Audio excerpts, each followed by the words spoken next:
여러분 안녕하십니까. 법률사무소 국토의 김조영 대표 변호사입니다. 자, 지금 동영상을 촬영하는 게 2020년 6월 19일입니다.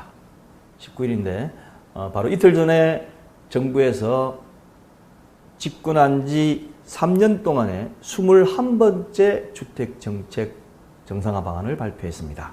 그런데 계속 주택정책이 실패하고 있어요. 그래서 이 주택정책이 왜 계속 실패하느냐에 관해서 제가 오늘 말씀을 드리도록 하겠습니다. 제가 이런 강의를 드린 이유는 제가 변호사이기는 하지만 이쪽 재건축 재개발을 23년 동안 하면서 나름대로 도시계획 박사과정도 했고 서울시 도시계획위원도 했고 그리고 국토교통부 전신인 건설교통부 자문변호사도 6년 동안 했고 경기도 공무원변호사도 9년 동안 10년 동안 했습니다. 그런 과정에서 많은 주택정책을 입안하는 자리에 참석도 하고 회의도 참석도 하고 해봤지만 주택 전문가가 내는 결론하고 그 다음에 실제 정책이 발표되는 거하고 다르게 되면 계속 실패한다고 생각하시면 돼요. 옛날 제가 2003년부터 2009년까지 6년 동안 주택 국토부 자문변호사를 하면서 많은 회의에 참석해서 주택정책을 내놨습니다. 그때의 많은 주택정책이 다 실패했어요. 그리고 지금 2016년 이후에 2017년 이제 문재인 대통령님이 새로 정부를 구성한 다음에 부동산 정책이 계속 실패하고 있습니다. 그래서 거기에 관한 이유를 제가 조금 설명을 드리고 이 다음에는 그러면 어떻게 해야 되는지까지 설명드릴 테니까 이 강의 조금 길더라도 끝까지 한번 봐십니다. 보시기 바랍니다. 제가 각종 데이터를 계속 제공하면서 하기 때문에 지루하지는 않을 겁니다. 자, 첫 번째, 대전제가 집값이 반드시 안정화되어야 된다는 것은 다 공감합니다. 예, 공감합니다. 자, 주택은 인간 생활의 세 가지 기본 요소 중 하나죠. 세 가지 기본 요소가 뭐죠? 의, 식, 주. 그 중에 상당히 중요한 주택입니다.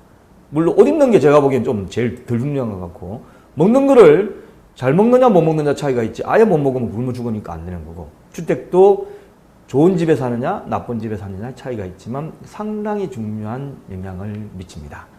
그리고 주택을 소유한 사람하고 세입자하고 삶의 질에 큰 차이가 날 수밖에 없죠.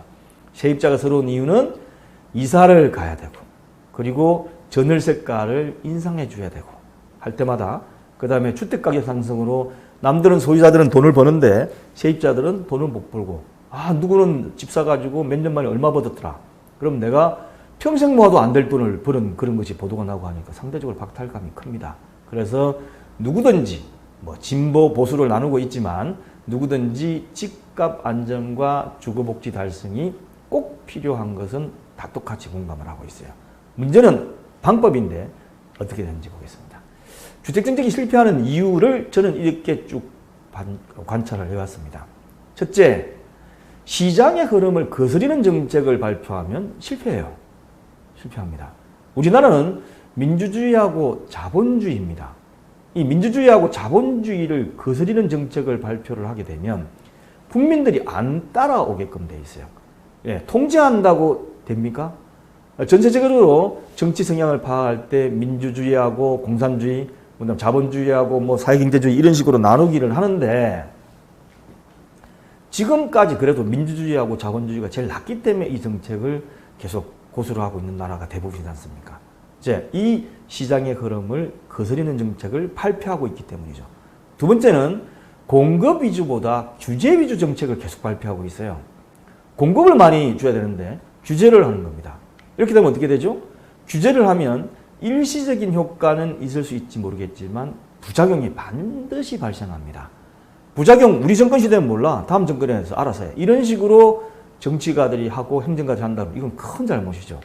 그렇게 되면 어떻게 됩니까? 공급이 부족하게 되고 공급이 부족하면 주택가격이 상승되고 주택가격이 상승되면 전세가격이 상승되고 그러면 결국은 서민층의 고충이 증가됩니다. 이게 저는 부메랑이라고 얘기해요.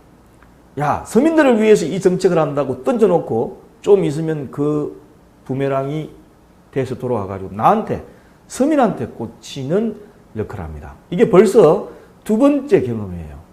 그리고 세 번째는 고가주택을 소유하거나 다주택 소유자를 제약시하고 있는데 이거는 잘못된 겁니다. 잘 사는 것은 삶의 목표 중 중요한 하나이고 주택을 구입하는 것이 투기로 자꾸 몰아가는데 왜냐 잘 사는 사람들을 굉장히 제약시하고 저 새끼들 나쁜 놈들이다. 저 새끼들이 우리 돈 끌거다가 지 혼자 잘 산다. 이렇게 해야만 표를 얻을지는 모르겠지만 주택 구입하는 것은 투기고 주식을 매수하는 것은 투자입니까? 전 제가 보기엔 주택 구입한 것이 극단적인 경우 빼고는 투자고 주식 매수하는 게 투기입니다. 예, 이게 어떻게 거꾸로 돼가지고 주식은 아주 건전한 투자 방법이고 주택을 구입하는 것은 투기꾼으로 몰아가지고 이렇게 진행되고 있는지 잘 모르겠어요. 부동산 경기가 안 좋아가지고 정부가 막 건설 경기가 할 적에는 주택 한 채 사십시오, 두 채 사십시오, 세 채도 사십시오, 여러 채를 사도록 권장해 놓고 올라갈 적에는 완전 재인 취급을 해 놓습니다. 자, 그래서 고가주택 소유자를 재인 취급하는 것은 잘못됐다. 그리고 다주택을 이제 소유하는 경우가 있는데 이 다주택을 소유하는 것이 꼭 투기 내지 투자가 아닌 생활보장이 일어날 수가 있잖아요. 나이가 들면 어떻습니까? 집을 자기가 살고 있는 집 말고 한 채 정도 더 사든지 해가지고 임대수익 줘가지고 자기가 평생 죽을 때까지 생활비 하려고 하는 경우도 많고 이게 가장 안정적인 투자기 때문에 누구나 돈이 없어서 못하는 거지 한 채 더 사가지고 임대를 놓고 싶어 합니다. 그리고 상가도 하나 사가지고 거기서 나오는 돈을 가지고 어떻습니까? 자기가 노후 보장을 하려고 그러는 거예요. 그래서 평생 빼빠지게 모아가지고 자기가 살고 있는 집 말고 한 채를 더 살려는 욕구는 누구든지 있고 부동산 정책 나올 때마다 정부에 청와대에 있는 사람 한 채만 가지고 있지 않다는 거 다 알고 있지 않습니까? 예. 그리고 네 번째, 지금 강제로 자꾸 집값을 하락시키려고 하는데 이렇게 되면 국가 경제 전체가 흔들릴 수가 있고 결국 주택 가격이 상승하고 전월세 가격 상승하고 우리 자식들 밑에 젊은 애들 다 죽이는 결과를 초래합니다. 자, 문제가 되니까 옛날에는 전세가 있어가지고 부모님이 돈을 얻든지 자기가 대출을 받든지 전세하면 임대료는 안 나갔어요. 이게 뭐가 문제가 됩니까? 주택 가격이 하락이 된다든지 아니면 여러 가지 문제점이 생기니까 이제 주택이 전세만 있는 것이 아니고 반전세 또는 월세로 갑니다. 그러면 젊은 나이에 200만 원, 150만 원, 250만 원 벌어가지고 50만 원, 60만 원씩을 임대료를 줘버리고 많은 경우 100만 원을 줘버리면 평생 월세 내다가 벌다 봐요. 이거는 잘못된 겁니다. 자, 그래서 집값을 강제적으로 하락시키면 주택 수요가 감소되고 그렇게 되면 전월세 수요가 증가하게 됩니다. 주택 사는 사람이 없어지니까 그렇게 되고 결과적으로는 전월세 가격이 상승돼서 이것이 부메랑이 돼서 돌아오게 되고 집값이 하락되고 주택 수요가 감소되면 건설 경기가 위축되고 건설 경기가 우리나라 경제에 미친 모든 나라도 마찬가지 그 영향이 굉장히 크다는 건 다 알 겁니다. 그래서 경기가 하락될 때 정부가 어떻게 되죠? SOC 산업, 기반산업공사 이렇게 해가 자꾸 건설 공사를 하는 이유가 그만큼 건설 경기의 국민 경제에 미친 영향이 크기 때문에 큽니다. 근데 이게 위축되면 국가 경제가 위축이 돼요. 예, 그렇습니다.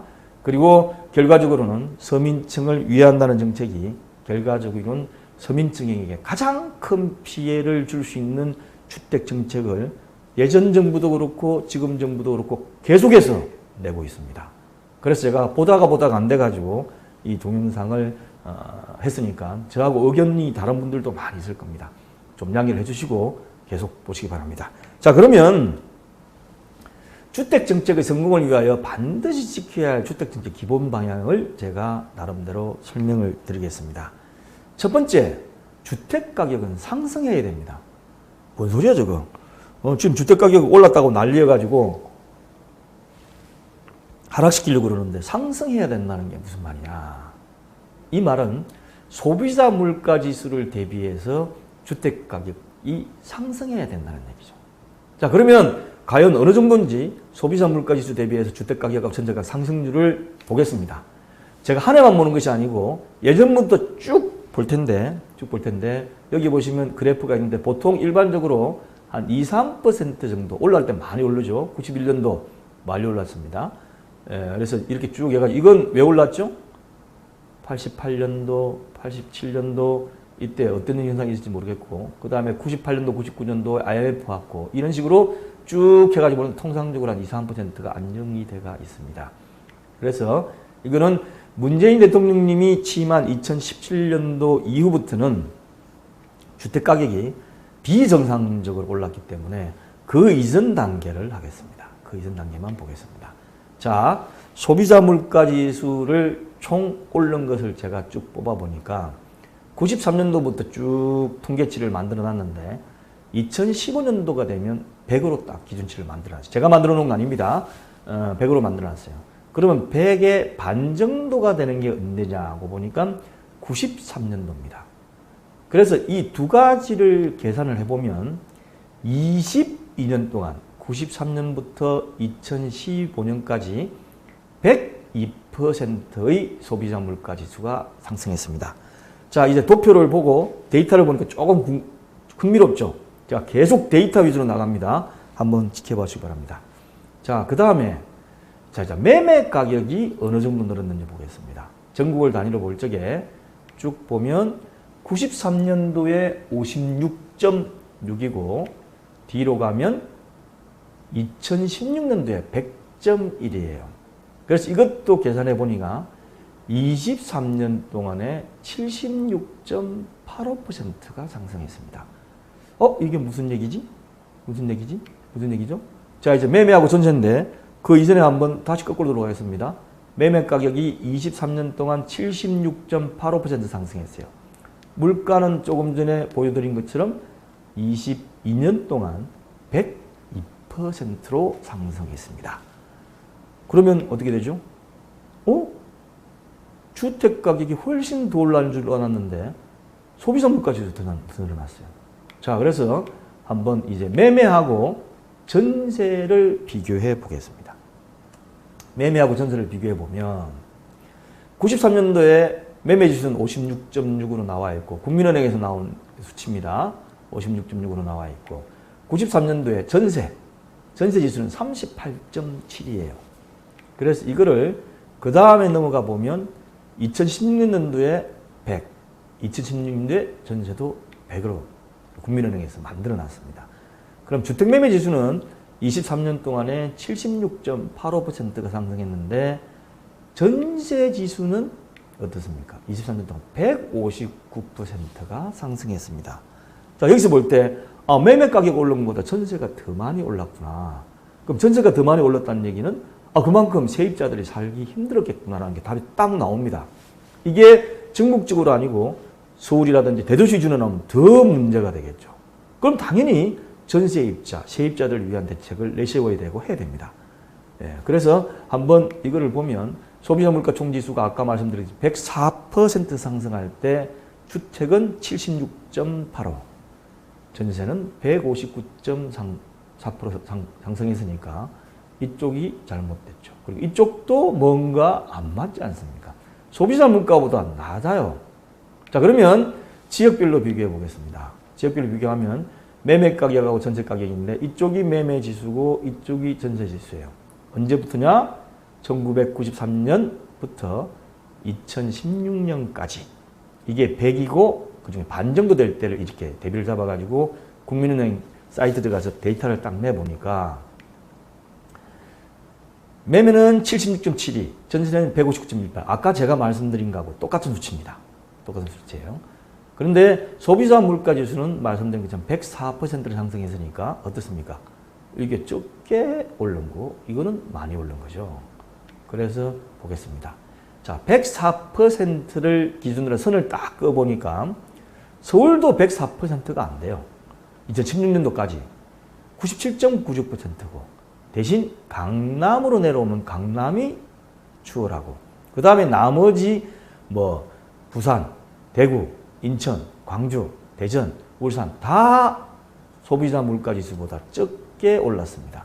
눈에 보이시죠? 이거 제가 낸 수치가 아닙니다. 그리고 밑으로 내려오면 우리 서울 근교에 있는 성남, 그 다음에 안양, 광명, 안산이 나왔는데 이건 왜 나오냐면 신도시가 만들어졌기 때문에 오른 거죠. 신도시가. 그 다음에 전세 지수를 소비자 물가 지수를 딱 기준으로 해보면 전세는 전국적으로 159.18이기 때문에 대부분 다 올라버렸어요. 대부분. 이 데이터를 정부에 계신 분이 보든지 청와대에 계신지 보면 과연 집값을 잡는 게 우선입니까? 전세가를 잡는 게 우선입니까? 예. 답이 나오잖아요. 나는 내가 집을 가지고 있어가 올라가서 좋은데 내 자식이 결혼해가지고 전셋집을 올라갈 때 전셋집을 못 얻어줘요. 얻어주더라도 일반적인 뭐 아주 작은 것밖에 얻어주죠. 이게 피눈물 나는 거 아닙니까? 잘못됐습니다. 그래서 주택가격 안정을 위한 조건을 제가 좀 말씀을 드릴 텐데 전제 조건은 첫 번째, 주택가격은 소비자 물가지수만큼은 상승을 해야 됩니다. 왜 소비자 물가지수 상승해야죠? 만약에 주택가격이 하락하거나 상승하지 않으면 어떻게 되죠? 집을 안 사잖아요. 어떤 바보가 지금 사면 떨어질 거라고 예견대가 있는데 아니면 지금 10억 주고 샀더니만 한 20년 뒤도 10억이더라. 그러면 이건 실질적으로 하락하잖아요. 왜냐하면 소비자 물가 지수가 오르니까. 예, 그래서 이건 크게 잘못된 겁니다. 크게. 그렇기 때문에 주택가격이 하락하거나 상승하지 않을 경우는 어떤 결과가 나오냐 하면 첫째, 주택을 사지 않겠죠. 사지 않습니다. 주택을 안 사면 주택 수요가 감소되게 되고 그렇게 되면 전월세 수요가 증가해가지고 전월세 가격이 상승해요. 이건 뻔한 이치입니다. 그리고 주택을 짓지를 않습니다. 아니 주택 가격이 안 올라가고 오히려 떨어질 것 같고 이런데 주택을 안 사면 신축을 해도 안 팔리잖아요. 미리 신축 중인 거는 팔 수밖에 없겠지만 새로 짓지를 않습니다. 그러면 주택 공급이 감소돼요. 이 시나리오를 부인하면 아주 잘못된 겁니다. 그리고 건설 경기가 위축되게 되고 이거는 국민 경제 전체가 위축이 돼요. 그리고 주택 공급이 감소가 되면 주택 가격은 상승합니다. 왜냐하면 적기 때문에 공급이 감소되면 주택 가격은 희소성 때문에 자꾸 올라갈 수밖에 없어요. 예전에 중국에서 그러니까 제가 한 2004, 5년 정도 됐나요? 굉장히 베이징에 가니까 호화주택이 굉장히 유행이었습니다. 그래가지고 우리로서는 상상하실 정도로 한 180평 뭐 이런 것들을 베이징에서 고급 빌라를 막 하고 중국 전체에도 그게 유행이었어요. 그래가지고 중국에서 너무 호화주택으로 가니까 호화주택 짓는 거를 다 금지시켜 버렸습니다. 그랬더니만 가격이 더 떠버렸어요. 누구 좋은 일 시켰죠? 네, 문제가 되는 겁니다. 자, 그리고 주택 가격이 상승하는 폭도 주택 공급이 감소되고 주택 가격이 상승하다가 나중에 되면 멈춰놨다가 한꺼번에 뛰면 급등 현상이 생기게 됩니다. 자, 그리고 민간이 주택을 많이 짓겠습니까? 아니면 공공이 주택을 많이 짓겠습니까? 지금 뭐 서울시도 그렇고 맨날 발표할 때마다 정부가 이만큼 짓겠다. 지방자치단체 서울시가 이만큼 짓겠다라고 하는데 제가 보기엔 다 데이터 싸움이고 실제 그렇게 짓지를 못합니다. 자, 그리고 그리고 좀 뭐냐면 민간이 주택을 많이 짓도록 해야 돼요. 자, 누가 많이 짓는지를 한번 제가 데이터를 보겠습니다. 주택을 민간이 많이 공급할까요? 아니면 정부나 지자체가 많이 공급할까요? 데이터 보겠습니다. 보시면 90년부터 99년까지, 그 다음에 2000년부터 2009년까지, 그 다음에 2016까지 또 넘어가겠습니다. 다음 장에. 첫 번째 보면 90년도에 민간 481, 공공 269예요. 1000호 단위입니다. 그러니까 48만 1000호, 26만 9천호. 그 다음에 쭉 뒤로 가면 46838이 해가지고 이쪽도 공공이 많이 지었습니다. 제법 지었죠. 제법 지었습니다. 93, 94, 95, 96, 97 해가 쭉 지었어요. 그리고 2000년도 넘어오면 민간이 쭉 짓는데 공공이 쭉 떨어집니다. 떨어져요. 눈에 보이시죠? 제가 거짓말하는 거 아닙니다. 이거 국토부에서 나온 데이터를 제가 그대로 넣은 거예요. 그 다음에 2010년도부터 2016년도까지 넘어오면 확연하게 떨어집니다. 공공이. 민간이 더 증가되고 확연하게 떨어져요. 왜 그럴까요?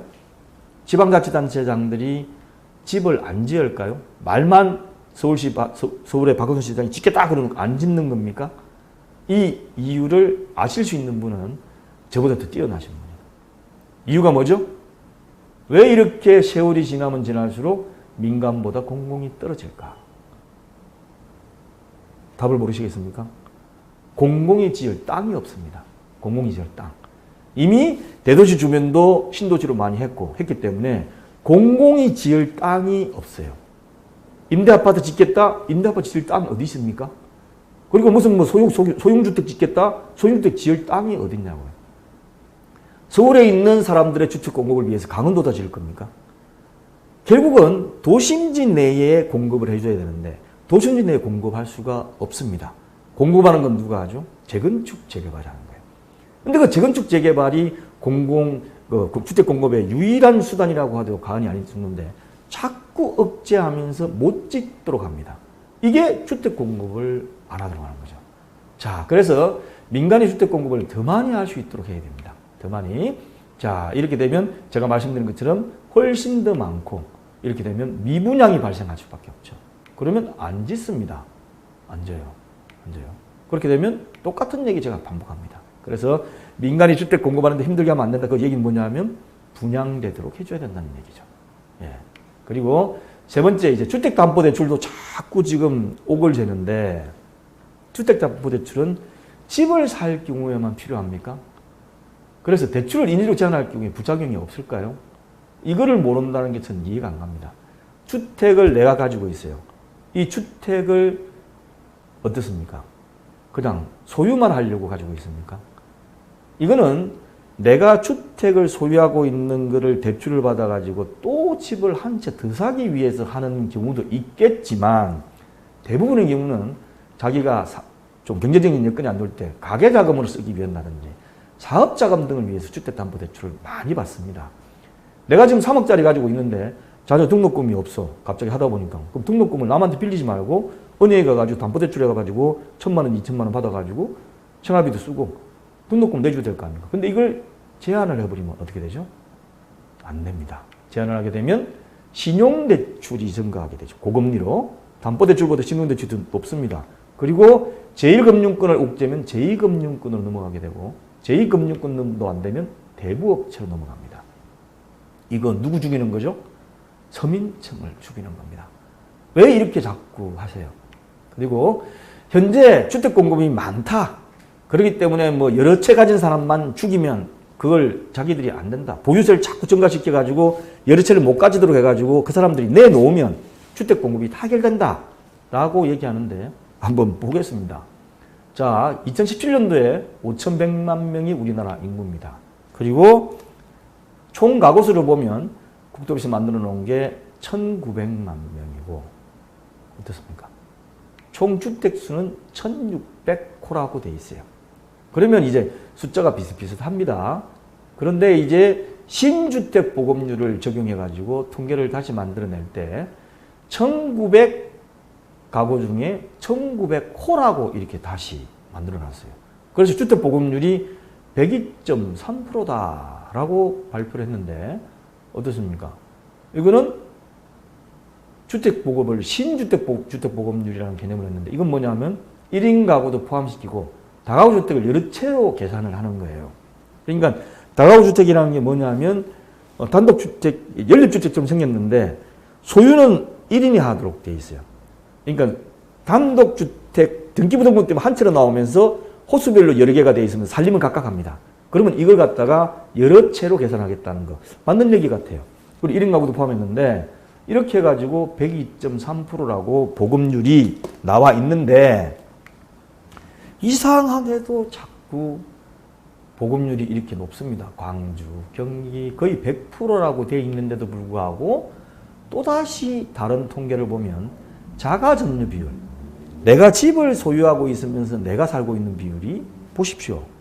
60%도 안 돼요. 50%에서 왔다 갔다 합니다.